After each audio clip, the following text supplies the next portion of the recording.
Törö, Kuckuck, Kuckuck. Servus Leute, herzlich willkommen zu einem neuen Video und schaut mal, was ich hier habe.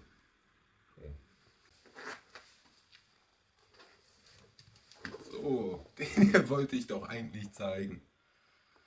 Es ist mal wieder was eingetroffen bei mir, leider kein ganzer Satz, sondern nur ein Hinterreifen. Und was es mit den Beschriftungen auf sich hat, das erkläre ich euch in diesem Video.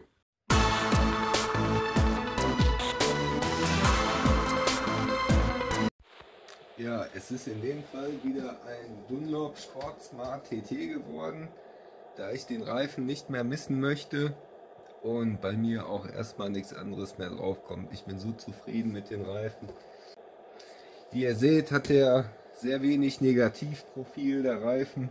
Das ist eigentlich nur hier die große Rille in Abwechslung mit der kurzen hier, und das setzt sich dann einfach seitenverkehrt sofort. Das ist von Dunlop der Hypersportreifen, der das wenigste Negativprofil hat. Also weniger hat kein Dunlop Reifen mehr, außer er ist halt ein Slick.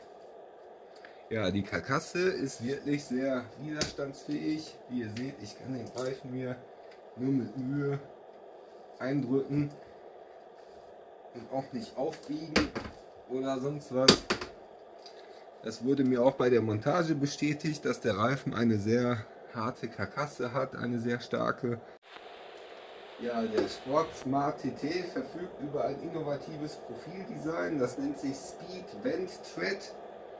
Und damit ist das Negativprofil gemeint, also das Design des Negativprofils, meine Güte, das muss ich jetzt ja auch ablesen.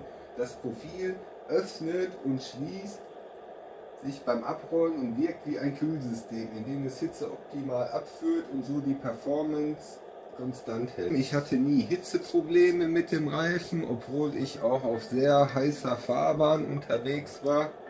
Dadurch, dass da kein Silika-Anteil drin ist, was sich dann bei der Nässe Performance dann wieder bemerkbar macht, ja, ist der Reifen sehr temperaturstabil. Und durch die steife Karkasse hat er auch eine andere Technologie, in diesem Fall die NTEC RT-Technologie. RT steht für Road on Track, womit man einen sehr niedrigen Reifenluftdruck fahren kann, so in der Richtung von 1,5 Bar aufwärts bis 2,5 Bar. Ja, und da trägt halt die steife Karkasse zu bei, dass der Reifen auch bei niedrigem Reifenluftdruck wirklich stabil auf der Felge sitzt und aber dann trotzdem mehr Auflagefläche, 20% mehr Auflagefläche gibt Dunlop hierfür an. So, hier sind die ganzen Features nochmal drin in der Endverbraucherbroschüre, wie sich das so fachlich nennt. Und ja, bei den Vorderreifen gibt es von der Dimension 110 bis 120. Ja, breiter als 120 fährt auch niemand einen Vorderreifen, sage ich mal, ist alles abgedeckt. Und den Hinterreifen gibt es in 17 Zoll ausschließlich von 140 bis zur Dimension 200. Zur Reifenbreite. Das heißt, die Reifenbreite beträgt hier 180. Die Höhe ist 55% davon, also könnte man sagen, so knapp 65 dürfte dann die Gesamthöhe des Reifens dann betragen. ZR17. Z ist der sogenannte Speed Index, das heißt, es handelt sich um einen Reifen, der für Höchstgeschwindigkeiten über 240 Kilometer pro Stunde geeignet ist. Das R steht nochmal für den Radialreifen. 17 bezeichnet den Felgendurchmesser, dass es eine 17 Zoll Felge ist, und NC bezeichnet den Reifen als Motorcycle Reifen, damit es da keine Verwechslung gibt. Ich meine, es wird keiner so blöd sein, seinen Motorradreifen auf eine Autofelge zu ziehen und damit dann mit seinem SUV durch die Gegend zu fahren, aber man weiß ja nie. Bei der Bezeichnung 73W sprechen wir vom sogenannten Load Index. Dieser gibt an, mit wie viel Belastung in Kilogramm der Reifen bei einer bestimmten Geschwindigkeit, das ist auch 240 Kilometer pro Stunde, belastet werden darf. Also das ist auch weiter auf der anderen Seite, auf der Reifenflanke, noch detaillierter angegeben. Da kommen wir gleich zu, deshalb nur ganz kurz. Das heißt, ganz einfach, mit wie viel Kilo darf ich den Reifen hier belasten, dass ich dann noch 240 Kilometer pro Stunde fahren darf. So, hier kommen wir zu diesem netten Schriftzug DOT. Das bedeutet Department of Transportation, ist eine nette Vereinigung in den USA, die dafür sorgt, dass das Herstellungsdatum in Kalenderwoche und Jahr immer mit auf den Reifen angegeben ist. Hinter den DOT-Bezeichnung, hinter der DOT-Bezeichnung steht meistens der Plant Code oder der Sites Code.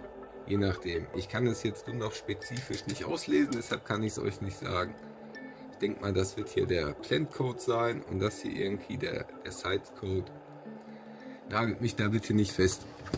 Dann haben wir noch einen schönen Herstellerschriftzug hier. Tread wird die Lauffläche bezeichnen und Sidewall halt die Seitenflanke. Mal auf den Aufbau des Reifens hingewiesen. Tread steht für Lauffläche und da steht 2 Plies, ein Weigham plus 1 Steel, also 2 Komponentenmischung, quasi mit einem Stahlgürtel, würde ich das deuten. Und bei der Sidewall, also bei der Reifenflanke, hat man nur eine Schicht Weigham, was das dann auch immer bedeutet in der Dunlop-Fachsprache. Hier haben wir die Modellbezeichnung des Reifens und hier haben wir noch bei bestimmten Profilarten eine Laufrichtungsbindung des Reifens. Das heißt, dieser darf nur in dieser Laufrichtung hier eingebaut werden. Ja, das haben wir alles schon durch. Ist ein schlauchloser Reifen, darf nur fürs Hinterrad verwendet werden, ist radial und da sind wir einmal schon rum. So, jetzt werde ich den Reifen einmal drehen und dann schauen wir mal, was wir da noch finden. Hier haben wir auf der Rückseite die E-Nummer. Ja, das sagt eigentlich aus, dass der Reifen ohne allgemeine Betriebserlaubnis auf dem Motorrad gefahren werden darf. Hier ist die Typennummer für die Herstellerfreigabe beziehungsweise ABE oder TÜV-Kram, was weiß ich. Hier haben wir auf der Lauffläche noch irgendeinen internen Produktcode. Weiß nicht, was der aussagt. Auf jeden Fall, das war's hier zu dem guten Stück. Und ich wünsche euch noch einen wunderschönen Tag.